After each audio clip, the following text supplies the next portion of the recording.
Hello everyone, thanks for joining me. Today I'd like to show you some options when sharpening your photographs in Lightroom Classic.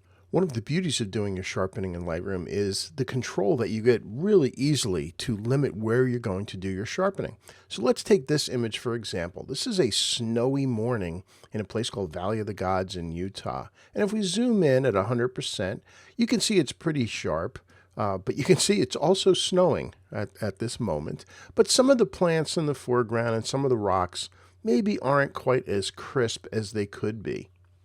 So here's what we're going to do. We're going to go to the Detail panel over here in Develop module. Open that up, and you see there is a default amount of sharpening that is applied, but we want to do more. Let's bring it way up. I'm going to just click way up here, and I like it already. In fact, let's look over here on this side, and yeah, I'm going to bring it way up here. And if you want to see the before and after, in the Detail panel, right over on the left, there's this little button here. Think of it as a light switch. This will turn it on and off so you can see. So if I click down here, it turns it off. So there is before the sharpening, and there's after the sharpening. Now, there's a downside to this as well. If we come up to the formation off in the distance, well, there's not much detail here. It's kind of shrouded in the mist of the snow, but what it's done is it's created a lot of noise because there aren't any real edges to sharpen. Same thing might be happening, same thing's happening up in the sky. So how can we limit what's going to be sharpened? Well, I'm going to zoom back out so we can see the entire image, and that's where these sliders underneath come into play. Radius is how far the sharpenings go out. The bigger the number you give here, the more violent the sharpening will be. I'd recommend leaving that one on the default. The detail slider, you have no idea what it's doing. You really can't see it doing anything. Let's zoom in and see if we can see a little better with the detail slider. Yeah, you can start to see some things happening here. But if you really want to understand what's going on, hold down the Alt key on your keyboard, click, and that turns it to this grayscale thing, and as you drag it back and forth, you get to see how much of the detail is being preserved without being blurred at all. And if you bring it all the way up, that will give you the most detail. All the way down will turn it off. I would say for something like this in here, and you can see what it is doing. And again, if we turn that on and off, you can see, yeah, that's looking a lot crisper. But however, again, we still have the problem up here of all the noise that's being created in the distant objects. So how do we fix that? Well, watch this. Down on the bottom of the sharpening panel, there's this masking slider. Now we can start to drag it back and forth and eyeball it, but it's kind of hard to tell exactly what's going on. Just by bringing that up, you can see that the noise in this formation has greatly reduced. But here's an easier way. Again, hold down the Alt key, click on the masking slider, and you get an entire white screen. And what that means is the masking is being applied to the entire image.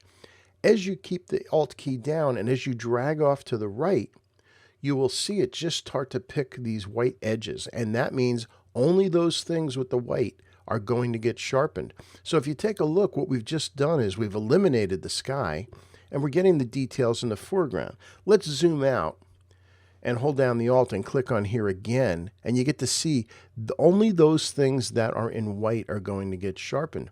So we can apply a lot of nice sharpening without making the image get overly sharpened because it's only sharpening the edges. So now if we zoom into 100% and say come down, let's come over, we can look let's look at these rocks again.